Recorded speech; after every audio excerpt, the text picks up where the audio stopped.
Let me ask you this. When was the last time that you felt truly fulfilled? Not just busy, not just productive, but deeply satisfied with the life that you're living. If you're struggling to answer, you're not alone. Today, we're diving into what it means to create a life of fulfillment after 50 and why it's never too late to start. Welcome to Aging with Grace and Style, the show where we celebrate midlife and beyond with purpose, joy, and unapologetic confidence. I'm Valerie, and if you're new here, let me tell you, this is a place where we keep it real, we stay inspired, and tackle life's big questions head on. So grab your coffee or tea or whatever your favorite drink is, get comfy, and let's get into it. Today, we're going to dive into how to define what fulfillment looks like for you, the key pillars of a fulfilling life, and practical steps to start building a life that lights you up from inside out. Because let's be honest, after 50, it's not about chasing every goal. It's about choosing the ones that truly matter. Fulfillment isn't one size fits all. And it definitely changes as we grow older. What felt important, say in our 20s and 30s, like climbing the career ladder, raising a family, checking all the success boxes, might not feel the same now. And that's okay. Here's the thing. A lot of us get stuck chasing what I call borrowed dreams. These are the things that we thought we wanted because society, family, or culture told us that we should. But midlife is the perfect time to hit pause and ask, what do I want for myself? What would fulfillment look like if no one else's opinion mattered? Sit with that for a second. It's a powerful question, isn't it? For me, redefining fulfillment came when I realized that I didn't have to do it all. I was so busy being everything to everyone that I forgot about myself. One day I sat down and I wrote out what truly mattered to me. Things like having meaningful connections, pursuing creativity, and feeling healthy and strong. That list became my roadmap. Before we dive into actionable steps, let's talk about something foundational, and that's alignment. You can have all the goals and the dreams in the world, but if your daily life doesn't align with your values, then fulfillment will always feel just out of reach. So, how do we bring our lives into alignment? Let's explore this a bit. The first pillar I'd say is purpose. And no, purpose doesn't have to mean saving the world or starting a new business unless you want it to. Purpose is about finding meaning in what you do, whether it's volunteering, mentoring, or creating something that just brings you joy. Here's an example. A friend of mine found her purpose by volunteering at a local animal shelter. She loves pets, dogs, cats, pigs, you name it, just pets. And it's not what she planned to do after retirement, but it gives her a sense of meaning and connection that she didn't know that she needed. The second pillar, speaking of connection, is connection. At this stage in life, relationships matter more than ever. Who are the people that lift you up, that challenge you, that make you laugh? Nurturing those connections is key to feeling fulfilled. Here's the tip. Take time to reach out to an old friend or plan a lunch with somebody who inspires you. Connection doesn't have to be complicated. It just has to be intentional. And I know I'm telling you to do this, and I should too. That is one area that I definitely could be better at. And I'm going to this year. I promise. We're going to do this one together. The third pillar is wellness. And I'm not just talking about hitting the gym or eating kale, although those are great. Wellness is about feeling good in your body and your mind. It's making space for rest, for movement, and practices that keep you grounded. Try starting your day with a 5-minute meditation or a walk outside. Small steps can create big shifts. What I've started doing over the last week was I get up, I put on clothes. Lately, it's maybe been something that I can kind of work out in, but I can put a jacket on over it so I can be on video calls. But before I go downstairs for my quiet time, I spend 10 minutes walking on the treadmill. And it's not a walk for exercise, although it's been good to spend that 10 minutes just kind of getting the bones and the joints lubricated.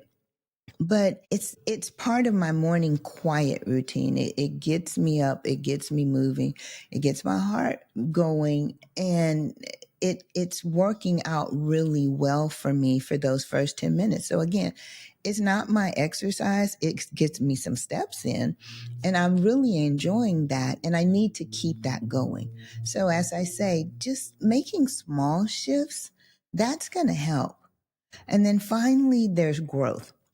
Fulfillment comes from continuing to learn, evolve, and challenge yourself. What's something new that you've always wanted to try? Maybe it's learning a new language or a creative hobby. Well, this is your time to try it. Recently, I attended PodFest conference, which is a podcasting conference for the second year.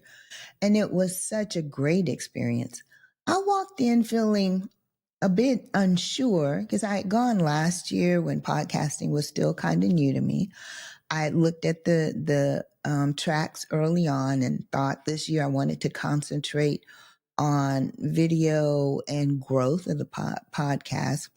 So I was kind of unsure as to what that was going to look like. But I left with so many new ideas, with connections and inspiration. Being open to learning something new, even when it seems a little intimidating, can be incredibly fulfilling. To truly feel fulfilled, it's essential to ensure that your daily life aligns with what matters most to you. Fulfillment comes from consistency, living in a way that reflects your core values. Here are some thoughts on how to align your life. One would be to audit your time. Take a look at how you spend your time each day. Are your actions supporting what you value? For example, if connection is important to you, then how much time are you dedicating to nurturing relationships? Number two would be prioritize what matters. Say yes to things that align with your values and let go of the rest. This is where intentionality meets fulfillment. And then three, create routines that reflect your goals. Fulfillment isn't just about big moments. It's about the small, meaningful routines that bring joy and balance to your life. When I started prioritizing my mornings for self-care and reflection, I noticed a significant shift. Instead of rushing into my day, I started making sure that I had some quiet time. I just told you I spend 10 minutes on the treadmill first, but I go downstairs and sometimes I sit in my favorite chair. I read a little, I meditate, and I just enjoy the quiet. I feel grounded and I feel more connected to what matters.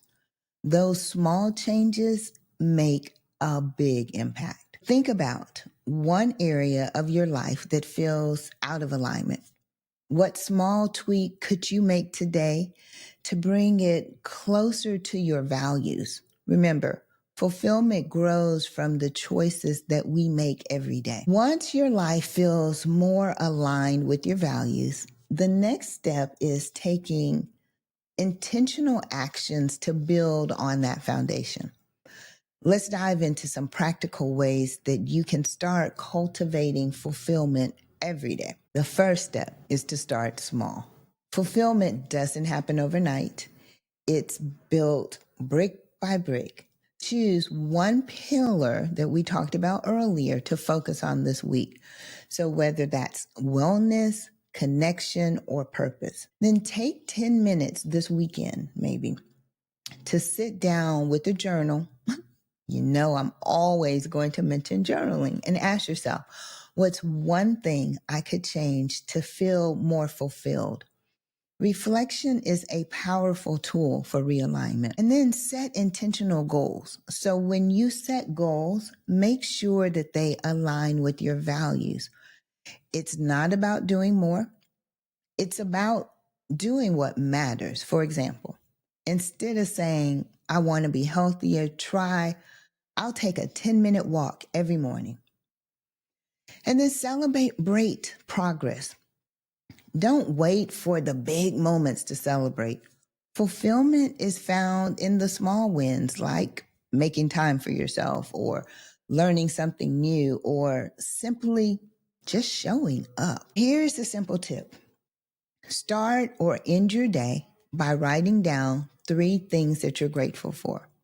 It doesn't have to be long and elaborate. It could just be the simple stuff. Like, for instance, today, the plumber finally came to our house to replace my bathtub faucet. And now, mind you, this has been going on for months. It's a new faucet to match the other faucets that I've replaced in the bathroom. And he didn't charge me an arm and a leg. As a matter of fact, when I asked him how much it was, I was surprised at how little he was charging. And for me, for that, I was grateful. So gratitude, it shifts your focus from what's missing to what's already beautiful in your life. So today, we explored what it means to create a fulfilling life after 50. We talked about redefining fulfillment, the key pillars that make it possible, and small but powerful steps that you can take to get there. Remember, fulfillment isn't about having it all. It's about creating a life that feels aligned, meaningful, and joyful. And the best part is that you get to define what that looks like for you. What's one step that you'll take this weekend to create fulfillment in your life? I'd love to hear about it. You know, I always say, connect with me on social at I am Valerie Hatcher, or send me a message. I love to hear what you are doing. Here's to creating a life that you love, one intentional step at a time. Until next time, keep shining, keep growing, and keep embracing the beauty of this next chapter.